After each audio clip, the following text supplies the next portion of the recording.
Rastafari. Chess originated in Africa. More correctly, more directly, chess originated in ancient Tobia, what we call Ethiopia. So therefore we can look at chess as being that game of the Ethiopian Negus, or of the Negus, chess. Right now in ancient Egypt, Senet is said to be the name of that board game that we call chess today. Sent-Arej, right? Sent-Arej Bamarinya in the Amharic and the Ethiopic. So when we look at just the Egyptian Senet, Sent-Arej, right? We can see that link in that word sound. After all those good things, came down to now, as it were. The ancient Egyptians bear witness for that in their own testimony. But in ancient Egypt, right? In ancient Egypt, most people might be familiar with what we would call the board game from some of the wall paintings. We don't have that right here, brothers and sisters, to really show the eye, but just to kind of touch on this just briefly, and then we can probably, discuss more of this, as we come together, even on the ear and in the eye right now. Okay, in ancient Egypt, games were a part of religious life, right? In ancient Kemet, Mitzrayim, their most popular game was Senat. Some say it as Senat, in which counters or markers were moved around a board game. Winning a game came by one player removing all of his or her pieces before the opponent did. A wall painting on the tomb of the Egyptian queen Nefertari, wife of Ramses II, circa 1304 to 1237 BC, shows her playing Senat. It symbolizes the struggle between good and evil, as well as stands magically for rebirth and resurrection. Now, let's scroll forward to the testimony we have here and do accreditation. That was from a writing from Joseph A. Bailey.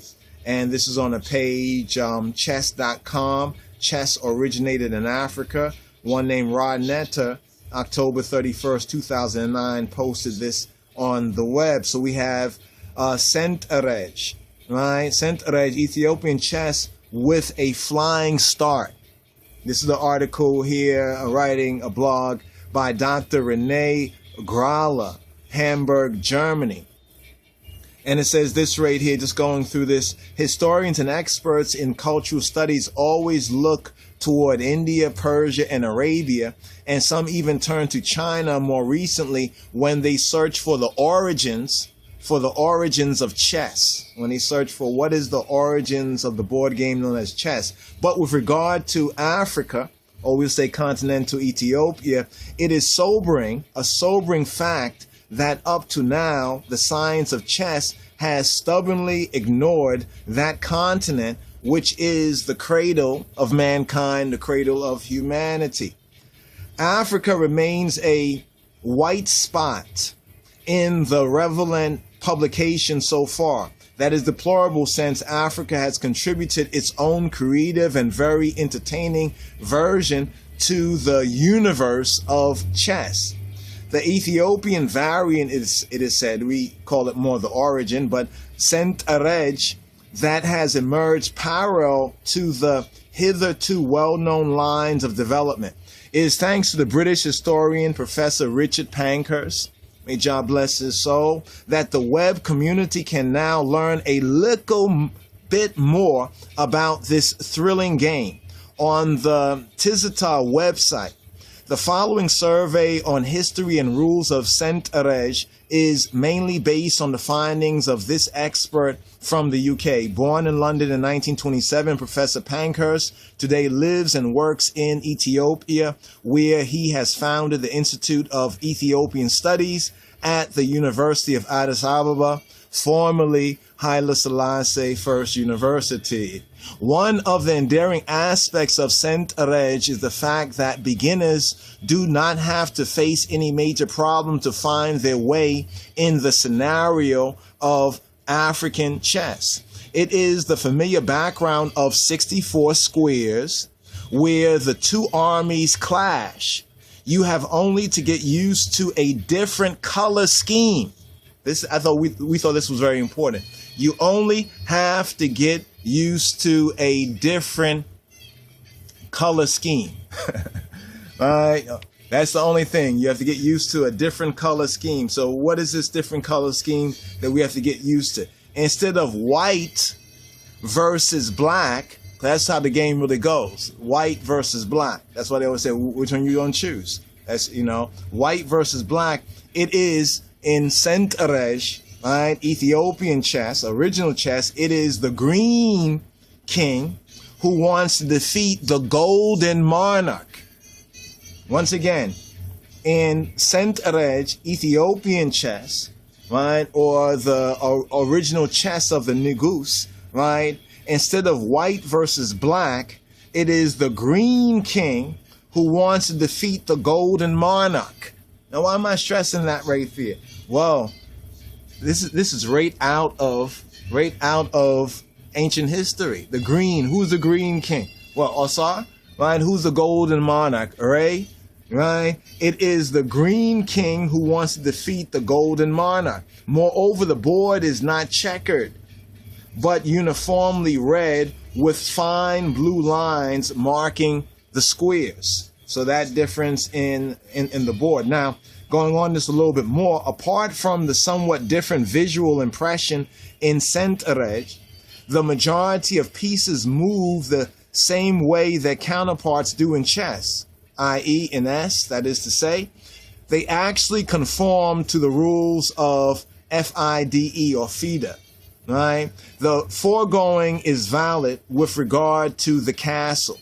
In Ethiopian, it's called the dar, right? The dar, right? The dar instead of the castle that rumbles along like the modern rook. With regard to the horse, in Ethiopian or in the Amharic, the Ethiopic feres, right? The horse, which is the equivalent of our knight, or in the Western, what's called the knight. And more or less with regard to the king or the negus, as the Ethiopians, as the Highlanders, as we call him, his imperial majesty, and which has the same power as his so-called Ethiopian colleague, except for one difference, right? There is no privilege of castling, right? Castling in Centerej. I don't know if you know about when you castle in Centerej. That's the only difference. There's no privilege of castling in Centerej. Now, the student of Centerej has to make himself familiar with two special pieces, though. Whereas the Western ruler can count on a powerful Amazon standing by his side, namely the queen or the queen. The Ethiopian negus must get along with a weak faris, or a minister. This is interesting, a weak minister. This counselor moves diagonally, but only one square at a time. Therefore, the faris is the same as the vizier, the wazir, in the Arabic game of shatranj. The Arabs call, I think, shatranj.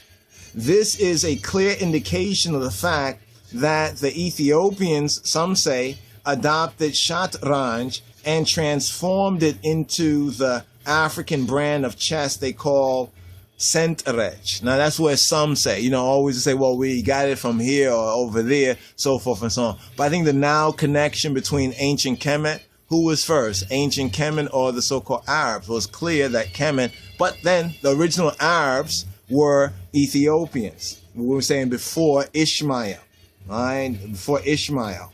In other words, the Arabs are not only Ishmael. Anyway, the Arab connection, right, and the black Arab connection becomes manifest if we analyze the move of the Ethiopian elephant. The fil or saba corresponds to the bishop in Western chess. the African elephant moves diagonally by either trotting or jumping to the second square. As a result of the fill of jumping to the second square. As a result of the fill of centerej corresponds to the elephant of the Arabic or the Arab shatranj. Now, the heritage from the golden age of Arab chess at the court of the caliphs at Baghdad finds expression in the pawn of centerej as well. The Ethiopian medek is modeled on the pawn of shatranj and marches forth one square per move, no matter if it is the starting position or not. Both in the Arab shatranj and in the Ethiopian centerej, there is no initial two-step pawn move. Consequently, there is no en passant capture option. An Ethiopian medek that reaches the baseline of the opposing force can be replaced either by a minister, the furs, or by a castle, a horse, or an elephant, provided the piece has already been captured by the enemy.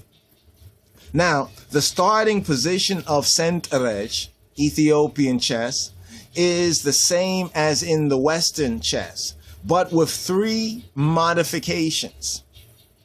Elephants replace the bishops.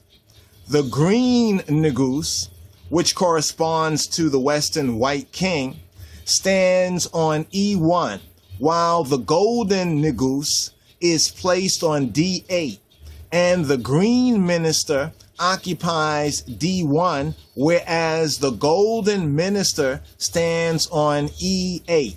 So far, so good. But there's one unique feature of centerej that contrasts strongly with all known variants of our eternal game.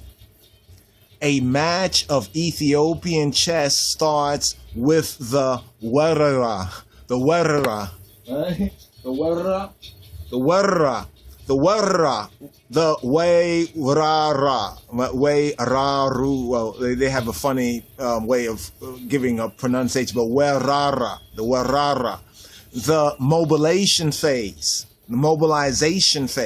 or in a sense, the invasion phase. Werara. The word werra is for like mobilization or invasion phase, during which the players move as fast as they can or as they wish without waiting for their opponent to move, or as they wish without waiting for their opponent to move. So there is that difference, right? There is that contrast. The werara, or mobilization phase, the invasion phase, is during which the players move as fast as they wish without waiting for their opponent to move. Thus, both players may operate simultaneously. As Richard Pankhurst points out in a brief study, werara, it simulates the, quote, marshalling of troops and advance, or, as one might put it, the deployment of forces for an attack in progress. The deployment of forces for an attack in progress on the chessboard.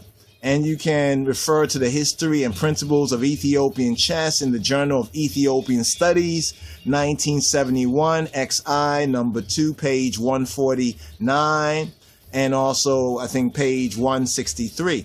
Now, after that initial mobilization phase, the werara, has started, the opponents move as many pieces as they can lay their hands on. Though, at this stage, a stranger might suppose that there is great confusion on the board. Pankhurst, he reports that the duelists, those who are dueling, in fact, keenly watch the moves of their adversary and change their tactics accordingly, frequently withdrawing the moves they have already made and substituting others so as to be in the most favorable position at the moment of the first capture. The mobilization phase ends when the first capture occurs. After that, the players move alternately as in the modern game. So then it becomes like the modern game where you go, I go, I go, you go, like that. Now, the big advantage of the mobilization phase, the invasion phase, the warra phase, is that it creates randomized initial positions, which is why it makes no sense to memorize,